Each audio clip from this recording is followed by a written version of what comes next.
Certain spiritual goals. At the beginning of the year, different people set different goals depending on their aspirations and ambitions. Some set spiritual goals, some set career goals, some set academic goals, and some set financial goals, among others. There is no end, actually, to the goals you can set, but the most important thing to note is that the goals you want to set must be smart.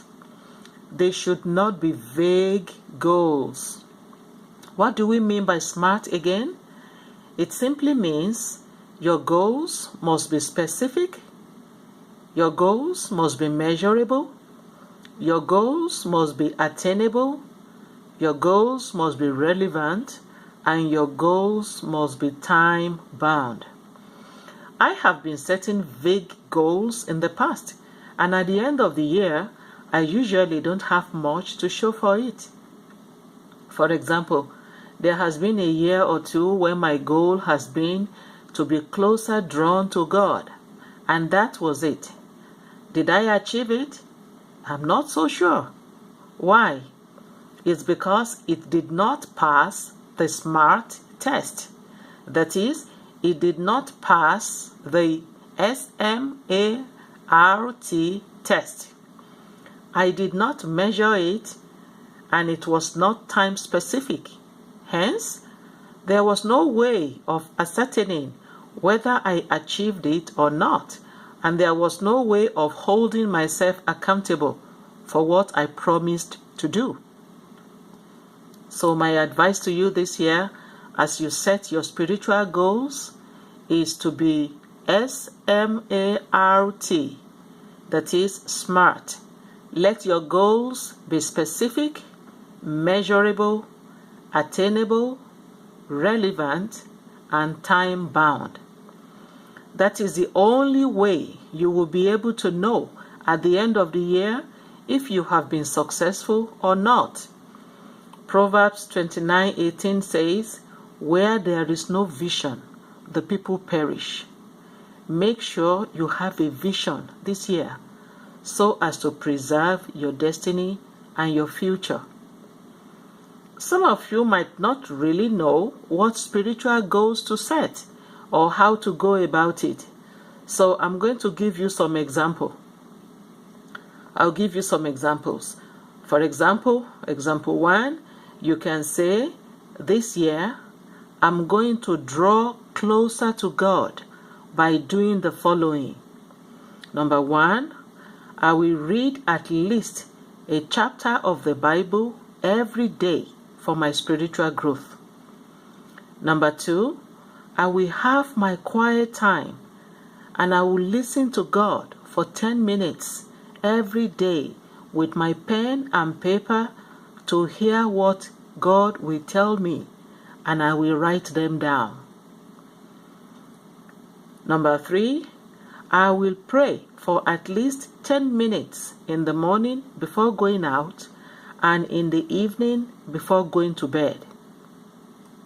Number 4, I will attend the family altar every morning and every evening.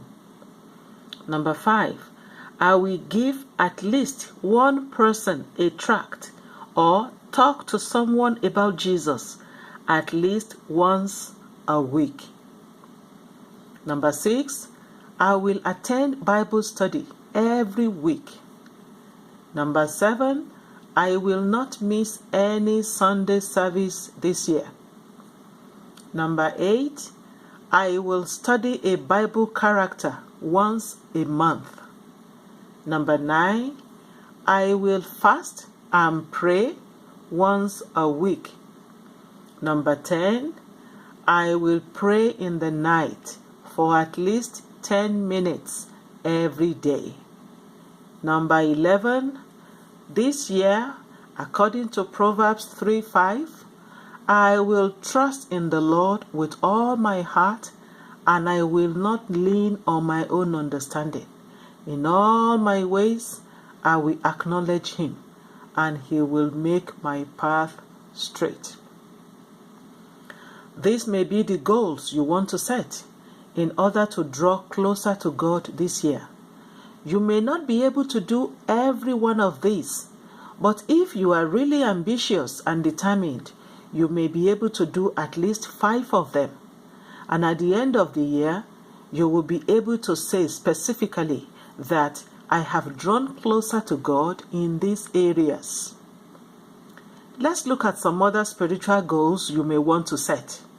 For example, number 1, I will pray for my pastor for 5 minutes every day throughout this year. Number 2, I will pray for my church for 10 minutes every day or every week. Number 3, I will pray for the Sunday service every Saturday before going to bed. Number 4, I will pray for the Bible study meeting a day before it holds. Number 5, I will pray for my boss every day until he or she gives his or her life to Christ. Number 6, I will pray for the general overseer for 5 minutes every day. And so on. These are just examples of the spiritual goals you may set. Even if you are committed to doing just one of these, it is still a goal. And if you can do more, why not? The bottom line, however, is consistency. Doing it faithfully as unto the Lord and being able to measure your success at the end of the year. If you have been praying to hear from God for 10 minutes every day with your pen and paper, after 1 month, you should be able to measure if you have obtained results or not. Why don't you begin to think of the spiritual goals you want to set for this year and go put them down? God bless you as you do so.